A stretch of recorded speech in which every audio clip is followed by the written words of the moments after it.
And now it's hitting developed countries across the board, some harder than others, especially Europe, less so Japan, but really across the board. And because that's mainly because commodities are a global market, and that's a big driver of what's causing this, as well as supply chains. And, whereas last year we were in this pure inflationary phase, now we're kind of in the central bank counterattack phase where, they kept saying it was transitory. They kept saying, don't worry about it.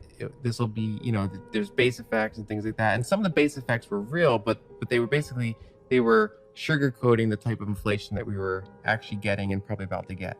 And because they weren't acknowledging how much new currency supply was created in a short period of time compared to real world constraints around commodities and logistics and things like that. And so now we've added a Russian war to the mix, right? So that further makes it challenging to, optimize commodities where they need to be. And then we also have very draconian Chinese lockdowns, very large percentage of the population. And that's the manufacturing hub of the world and the shipping hub of the world. And so that kind of gums up the supply chain problems. And so we both have limitations on the real world side while also having a lot of currency having been created. And so now we're seeing the inflation roll through the system. And it's particularly getting bad in Europe, but it's bad, throughout the world at this point. And so now central banks have their credibility threatened. Where they said it was transitory, it's far higher and less transitory than they kind of sold the idea would be.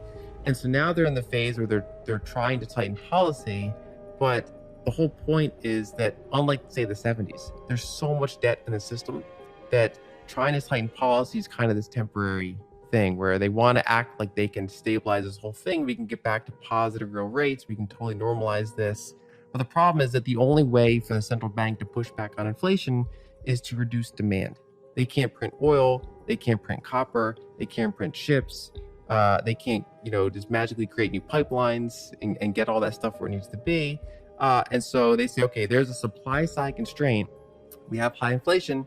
If we reduce demand, we can take the edge off prices. But what is a reduction in demand? It's a recession, right? And so right now, inflation is very politically unpopular, but you can bet that if you were to reduce demand and increase unemployment, you'd have different types of things that are unpopular, right? That would also be unpopular. And I think that at the very core of it, there's two main problems. One is we've underinvested in energy in multiple ways for several years. And so there's just not enough energy and it doesn't get easily to where it needs to go. So that's number one. And that's very different than the past decade where we spent a large portion of the time with an energy oversupply because we brought in a lot of new types of oil to market, particularly shale. And we also had a slowdown in emerging markets. So demand was less than anticipated and supply was more than anticipated. So we had this glut of oil for a period of time. And that really destabilized prices, brought them low. That was good for some industries, obviously bad for the producers. But now, due to the combination of nobody wanting to invest in that because the prices were so low and because of ESG concerns and things like that, there's been underinvestment. And we've kind of drawn forward a lot of the benefits we got from shale, right? So that rapid increase in shale can't just keep continuing the way it was, right? There's only so much shale oil that's available. It has very fast decline rates, requires constant capital injection. So now we're in this phase where we don't really have enough energy, and it also doesn't get to where it needs to be. And so that's just a constraint, and that takes time to work through. The market forces have to work through that and find new energy to bring the market, different types of energy.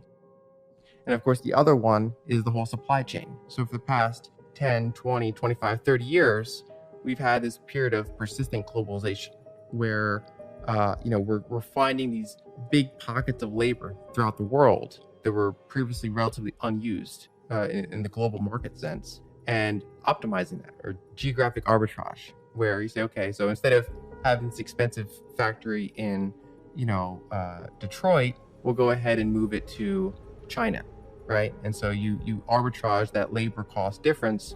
And we've had that pressure for, really for 25 years now, especially the Chinese part of it. And, in some ways it's been longer than that, but really that past 20, 25 year period has been very aggressive in terms of how much globalization's happened.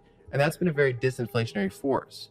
And so the concern is that as that kind of levels out, and then, even if it just doesn't deglobalize, if it just stops continuing to globalize, that's going to probably be inflationary. And then if it actually pulls back, and we actually pull some supply chains back to the developed world, that's even more inflationary. And of course, that benefits some of the workers in those countries, right? So it's the whole thing is kind of based on where you are in the system, what you want out of the system. And the main takeaway, I think, is that the next 10, 20 years look very different than the past 10, 20 years.